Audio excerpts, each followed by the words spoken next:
Welcome back to you students to CSE tutorial. In this video of class 8, you are going to learn about the coal and petroleum chapter. So first we are going to learn about the natural resources. Natural resources क्या होते हैं? The resources that are obtained from the nature are called natural resources. वो resources जो हमें nature से मिलते हैं, which are not man-made, जैसे कि पेड़ पौधे हैं या आप कह लो हवा है, पानी है. These are not man-made. These are already available in the nature. तो इन सबको हम natural resources कहते हैं. For example, first is your air, water, and soil and minerals. These are already available in the nature. That's why they are known as natural resources. Natural resources are categorized into two. Natural resources को हमने दो हिस्सों में बांटा है. सबसे पहला है inexhaustible resources and the second is exhaustible resources. इनको रिन्यूएबल और नॉन रिन्यूएबल भी कहते हैं. कुछ बच्चों की बुक्स के अंदर इसको रिन्यूएबल रिसोर्सेज या फिर नॉन रिन्यूएबल रिसोर्सेज के नाम से दिया होगा. नेचुरल रिसोर्सेज को हम दो हिस्सों में बांटते हैं. एक वो जो कि एग्जॉस्ट यानी कि ख़त्म हो सकते हैं, नॉन रिन्यूएबल हैं. दूसरे वो यानी कि इनएग्जॉस्टेबल जो कि ख़त्म नहीं होंगे. For example we can say sunlight, ठीक है ना, और एयर. चलिए अब इनके बारे में एक एक करके पढ़ते हैं. So let us learn about first inexhaustible the resources that are present in unlimited quantity in nature and cannot be exhausted by human activities are called the inexhaustible resources. ऐसे resources जो कि unlimited quantity के अंदर available हैं और हम चाहे कितना भी उनको यूज़ करें बट फिर भी वो ख़त्म नहीं होंगे, तो ऐसे resources को हम inexhaustible resources कहते हैं. जैसे कि इसमें सबसे मेजर जो है वो है सनलाइट आपका या सन. सबसे पहला है एयर, दूसरा है sunlight and some other natural resources which are available in nature. ठीक है ना. हवा जो है वो आप कितनी भी हवा ले लो फिर भी हवा अवेलेबल रहेगी. धूप आप कितनी सेक लो, ठीक है ना, कितनी भी आप धूप के अंदर कोई चीज़ें सुखा लो या उनको धूप को यूज़ करो, यूटिलाइज करो, तो धूप फिनिश नहीं होगी. सनलाइट जो है वो जाएगी नहीं, कम नहीं होगी. ठीक है ना, कि आज आपने ज़्यादा कंज्यूम कर ली, आज आपने ज़्यादा धूप सेक ली तो आप बोलोगे कल को धूप नहीं आएगी अगर मैं आज ज़्यादा. ऐसा नहीं है. These are inexhaustible resources. इनको रिन्यूएबल रिसोर्सेज भी कहते हैं हम. Exhaustible resources the resources that are present in limited quantity in nature and can be exhausted by human activities are called the exhaustible resources. ऐसे रिसोर्सेज जो कि बहुत ही limited quantity के अंदर नेचर में प्रेजेंट हैं और अगर हम उनका ध्यान से उपयोग नहीं करेंगे तो फिर वो ये रिसोर्सेज जो हैं वो ख़त्म हो सकते हैं, एग्जॉस्ट हो सकते हैं. ऐसे रिसोर्सेज को हम नॉन रिन्यूएबल रिसोर्सेज भी कहते हैं. इसके कुछ एग्जांपल्स हैं. For example coal, petroleum and natural gas. These are few exhaustible resources जो कि अगर आप ध्यान से नहीं इस्तेमाल करेंगे तो ये ख़त्म हो जाएंगे. Next is the utilization of resources. We use resources of the earth in several ways. First is rocks and soils to construct houses. जो मिट्टी है या चट्टाने हैं उनको हम घरों के निर्माण, बिल्डिंग्स को बनाने के लिए यूज़ करते हैं. नेक्स्ट है metals such as iron, aluminum, copper, etc. for constructing buildings and bridges, making machines, vehicles, aeroplanes, etc. Fuels such as coal, petroleum, natural gas for cooking, running vehicles, machines in factories and producing electricity, etc. These are the few uses of the resources available in the nature. जैसे कि rocks या soil हैं जिनको हम घरों को या buildings को बनाने के लिए यूज़ करते हैं. मेटल्स ये भी नेचर के अंदर प्रेजेंट हैं, जैसे आयरन है, अल्मुनियम है, कॉपर. इनकी भी यूजेज जो है वो बिल्डिंग्स को बनाने में, अलग अलग मशीन्स को बनाने के लिए, व्हीकल्स को बनाने के लिए, एरोप्लेन्स को बनाने के लिए यूज़ किया जाता है इनको. फ्यूल्स जैसे कि कोल है, पेट्रोलियम है, नेचुरल गैस है. इनको कुकिंग के लिए नेचुरल गैस जो है वो यूज़ की जाती है और फिर पेट्रोलियम जो है वो एज अ फ्यूल व्हीकल्स के अंदर यूज़ होता है. कोल जो है वो इलेक्ट्रिसिटी प्रोडक्शन के अंदर यूज़ किया जाता है. So there are several uses of these resources. Next is conservation of resources. अब क्योंकि रिसोर्सेज बहुत सारे हैं तो इनको बचा के रखना भी ज़रूरी है. Conservation is the wise and careful use of resources. It means not wasting the resources and maintaining their quality. Conservation का मतलब होता है बहुत ही समझदारी से और ध्यान से इन resources का इस्तेमाल करना ताकि ये रिसोर्स ख़त्म ना हो जाएं, इनको वेस्ट ना करना और इनकी क्वालिटी को मेंटेन रखना। Reasons for that is population of the world has increased. Population जो है through out the world increase हो रही है, day by day it is increasing, ठीक है ना। तो जब इंक्रीज होगी तो रिसोर्सेज के ऊपर भी बर्डन इंक्रीज होता है। Second is the human have progress, there needs have increased. इंसान ने जिस तरीके से तरक्की करना शुरू किया है, हमारी नीड्स पे बढ़ती चली जा रही हैं। पहले के टाइम पे हो सकता है हर एक के घर में एसी नहीं होते थे, या लोग मिट्टी के घरों में भी रहते थे। बिल्डिंग्स बननी स्टार्ट हुई, एसी का चलन ज़्यादा बढ़ गया, रेफ्रिजरेटर्स लोग ज़्यादा यूज़ करना शुरू हो गए। तो इन सब का बर्डन जो है वो रिसोर्सेज के ऊपर ही पड़ता है। Natural resources today are getting used up and depleted much faster than a few decades back. This led to imbalance in nature like pollution of air, water and soil, changes in climate, decrease in animal and plant populations. अब इसके अंदर क्या है, natural resources जो हैं वो धीरे धीरे ख़त्म होने लग गए हैं। अगर आपने देखा, petroleum is available in a very limited quantity, जिसकी वजह से जो व्हीकल्स हैं वो इलेक्ट्रिक व्हीकल्स के अंदर लाइक कंपनीज जो है उनको कन्वर्ट कर रही हैं। नए व्हीकल्स जो हैं वो इलेक्ट्रिक व्हीकल्स बनकर आ रहे हैं। इन सब चीज़ों के इस्तेमाल के साथ साथ जो है हमारा पॉल्यूशन का लेवल भी बढ़ा है। जब जितने व्हीकल सड़कों पर निकलेंगे उतना एयर पॉल्यूशन भी बढ़ेगा, जितनी फैक्ट्री ज़्यादा इस्टेब्लिश होंगे उतना ही ज़्यादा पानी का पॉल्यूशन भी बढ़ेगा, लैंड पॉल्यूशन भी इंक्रीज होता है। So we must have to keep an eye on these kind of issues also, ताकि हमारी वजह से हमारी सोसाइटी को, हमारे नेचर को, हमारे एनवायरनमेंट को ऐसा कोई हार्म ना हो। Next is fuels. A substance और a material that gives out heat on burning is called fuel. ऐसा सब्सटेंस या ऐसा मटेरियल जिसके जलने से हीट प्रोड्यूस होती है उसको हम फ्यूल कहते हैं। इसके कुछ एग्जाम्पल हैं जैसे कि wood, coal, petroleum, diesel, kerosene या cooking gas. These are the few examples of the fuels which give out heat while burning. चाहे लकड़ी है, कोयला है, पेट्रोलियम है, मिट्टी का तेल है, केरोसिन या कुकिंग गैस है, इन सब के जलने से हीट प्रोड्यूस होती है। Next is fossil fuels. Coal, petroleum and natural gas are called fossil fuels as they were naturally formed from the dead remains of living organisms. Coal, gasoline, oil, natural gas, ये सारे के सारे जो हैं ये fossil fuel कहलाते हैं, क्योंकि ये नेचर के द्वारा dead remains of organic material, यानी कि चाहे वो पेड़ पौधे हों, चाहे वो जीव जंतु हों, ये जब बहुत ही लंबे समय तक मिट्टी के नीचे दबे रहते हैं under a very high pressure, तो ये fossil fuels. Now let us learn about the coal first. Coal is a fossil fuel. It is black in color and hard as stone. It is a mixture of carbon, hydrogen and oxygen. It is used in thermal power plants to produce electricity.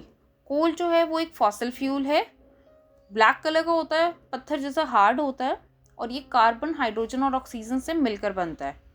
कोल जो है वो ज़्यादातर electricity को thermal power plants के अंदर produce करने के लिए इस्तेमाल किया जाता है। अगला है हाउ कोल इज फॉर्म्ड। कोल जो है वो बनता कैसे है। कई सारे सालों तक जब पेड़ पौधे जो हैं वो डेड वेजिटेशन के जो पार्ट्स हैं जब मिट्टी के नीचे दबे रहते हैं, मिट्टी की अगर आप पिक्चर के अंदर ध्यान से देखो तो मिट्टी के नीचे जब वो दबे रहते हैं बहुत ही लंबे समय तक, तो वो ग्रेजुअली इनकी लेयर्स जो हैं वो अंदर फॉर्म होना स्टार्ट होती हैं। तो कई सौ सालों के बाद में, लगभग 300-400 साल कम से कम कहा जाता है, हंड्रेड्स ऑफ मिलियन ईयर्स के बाद में इनकी जो लेयर्स हैं वो थिक होती हैं और इसीलिए हम इनको नॉन रिन्यूएबल रिसोर्सेज कैटेगरी में रखते हैं, क्योंकि आप एक बार अगर ये ख़त्म हो गए तो दोबारा इनको क्रिएट नहीं कर सकते। अर्थ के नीचे बहुत ही ज़्यादा हाई प्रेशर के कारण ही ये फॉर्म होते हैं। Formation of coal. The high temperature and pressure inside the earth slowly converted the buried vegetation into coal. The process of conversion of wood into coal is called carbonization. The period during which is the process of coal formation took place is called the carbonification age. अब इसके अंदर क्या है कि कोल जो है वो बहुत ही ज़्यादा हाई टेम्परेचर एंड प्रेशर, अर्थ के अंदर आपको पता है बहुत ज़्यादा गर्मी है, टेम्परेचर हाई रहता है अर्थ का, उसी के अंदर जब बहुत लंबे समय तक ये जो वेजिटेशन है वो दबी रहती है, तो ग्रेजुअली वो लकड़ी जो है वो कोल के अंदर चेंज होती है और उस प्रोसेस को हम कार्बोनाइजेशन बोलते हैं। और वो समय जो लगता है इस कोल को फॉर्म होने के लिए, लकड़ी से कोल बनने के लिए, उसको हम कार्बोनिफियस एज बोलते हैं। Next is the types of coal. There are different type of coals. First is the peat, जो कि बिल्कुल लाइक ब्राउनिश ब्लैक कलर का मटेरियल रहता है, जो पार्शली अभी डिकम्पोज हुआ होता है, तो that is the stage 1 of that coal. Stage 2 is the lignite, जिसके अंदर की ग्रेजुअली पीट जो है वो सेडिमेंट्स के अंदर डिकम्पोज होना स्टार्ट होता है और प्रेशर बढ़ना स्टार्ट होता है। इसको हम ब्राउन कोल भी बोलते हैं। इसके बाद जो है वो फॉर्म होता है बिट्यूमिनस कोल, जो कि 80% कार्बन जो है इसके अंदर प्रेजेंट रहता है, और इसको हम सॉफ्ट कोल भी बोलते हैं। और इसी का ही जो हार्डर जो है और लंबे समय तक हाई टेम्परेचर प्रेशर के अंदर जो हार्डेस्ट फॉर्म कोल की फॉर्म होती है, उसको हम एंथ्रासाइट कहते हैं। Main varieties of coal: lignite, it has about 38% of carbon. Second is the bituminous, it has 65% of carbon, 65 to 80% we can say. Anthracite, it has up to 96% carbon and it is regarded as the best variety of coal. Bituminous के अंदर जो है 65 to 80% के around carbon जो है वो present रहता है, और एंथ्रासाइट को बेस्ट वैरायटी बोला जाता है कोल की, क्योंकि इसके अंदर अप टू 90% जो है वो कोल प्रेजेंट रहता है। Now let us learn where the coal deposits are found in India. First is the Jharkhand, then West Bengal, third is Odisha, fourth is the Chhattisgarh, fifth is Madhya Pradesh, and sixth is Tamil Nadu. These are few states where the coal deposits are found in India. Now let us learn about the destructive distillation of coal. The process of heating coal in the absence of air is called the destructive distillation. It is carried out by heating coal strongly to 1000 degrees Celsius in the absence of air. Absence of air के अंदर 1000 degree Celsius तक heat किया जाता है, उसको हम destructive distillation बोलते हैं। Now let us learn about the coke first. Coke, the residue left behind when destructive distillation of the coal is carried out is coke. जो रेजिड्यू बचता है डिस्ट्रक्टिव डिस्टिलेशन के अंदर, जब हम कोल की डिस्ट्रक्टिव डिस्टिलेशन करते हैं, तो वो जो बचा हुआ पदार्थ है उसको हम कोक कहते हैं। ये वो कोल्ड ड्रिंक वाला कोक नहीं है।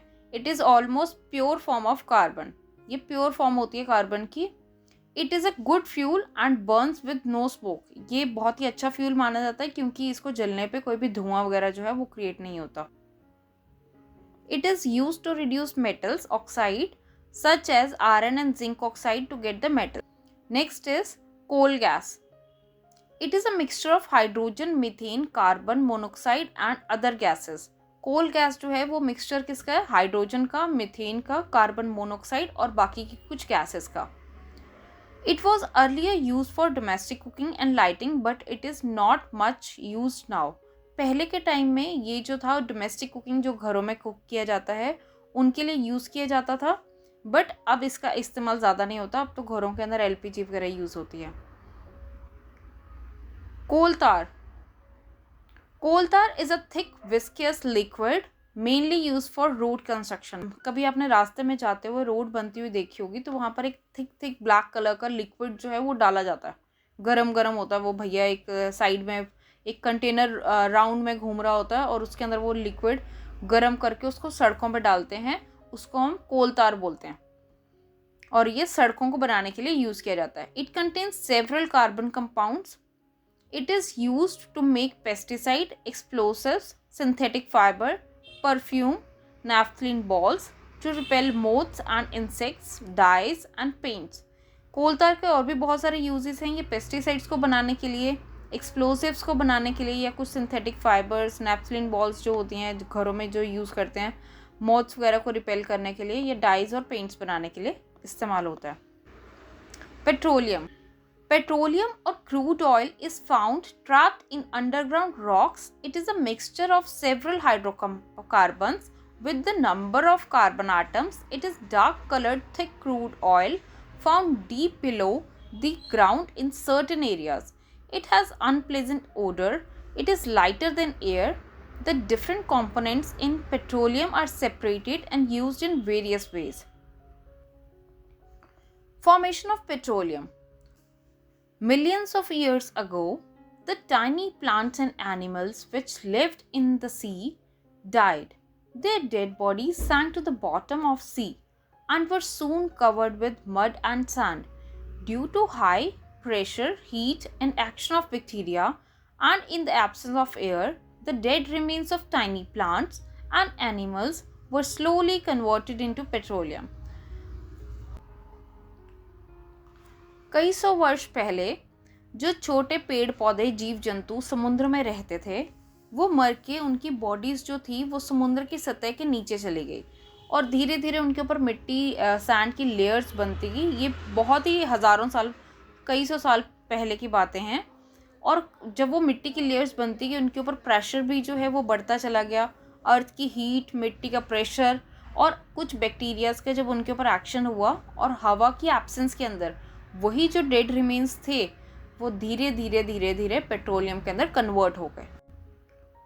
Occurrence of petroleum. Petroleum occurs at a depth ranging from few hundred meters to about 2-3 kilometers. It is obtained by drilling through the earth and impervious non-porous rocks above it. The crude oil pumped out from a well is a black liquid. It is referred as black gold. क्योंकि petroleum के बहुत सारे uses हैं इसीलिए इसको black gold भी कहा जाता है। इसकी जो डेप्थ है कि कहाँ से अर्थ के कितनी लेयर के अंदर से आपको मिलेगा वो कुछ 100 मीटर से लेकर 2-3 किलोमीटर्स भी हो सकता है।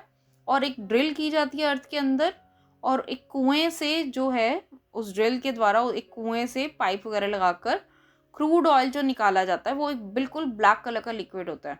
क्योंकि उसके बहुत ज़्यादा उपयोगी यूजेस हैं इसीलिए उसको ब्लैक गोल्ड भी कहते हैं।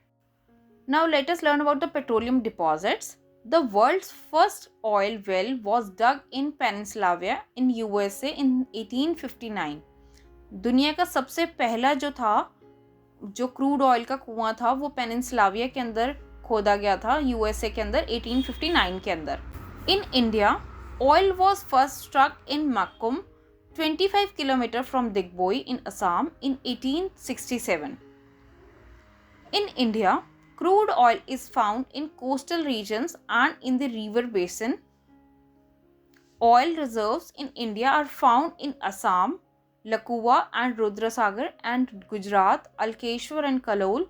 Mumbai is the Bombay High. In the deltas of river Godavari and Kaveri and some and other places. Now let us learn about the fractional distillation of the petroleum. कि इसको कैसे refine किया जाता है, कैसे clear किया जाता है. The various hydrocarbons present in petroleum have different boiling points. As the number of carbon atoms in hydrocarbons increases, its boiling point also increases. This property is used to separate the different components of petroleum by fractional distillation. Petroleum के अंदर जो अलग अलग hydrocarbons present रहते हैं उनके सबके अलग अलग बॉइलिंग पॉइंट्स होते हैं। जिस तरीके से इनके अंदर हाइड्रोकार्बन्स जो कार्बन के अंदर इंक्रीज होते रहते हैं, नंबर ऑफ कार्बन आइटम जब हाइड्रोकार्बन्स के अंदर इंक्रीज होते हैं तो इनके बॉइलिंग पॉइंट भी जो हैं वो इंक्रीज हो जाते हैं। तो इन्हीं की प्रॉपर्टीज़ के अकॉर्डिंगली इनके डिफरेंट कॉम्पोनेंट्स जो हैं वो फ्रैक्शनल डिस्टिलेशन में अलग किए जाते हैं। अब इसके अंदर है the components of petroleum with different boiling points are known as fractions.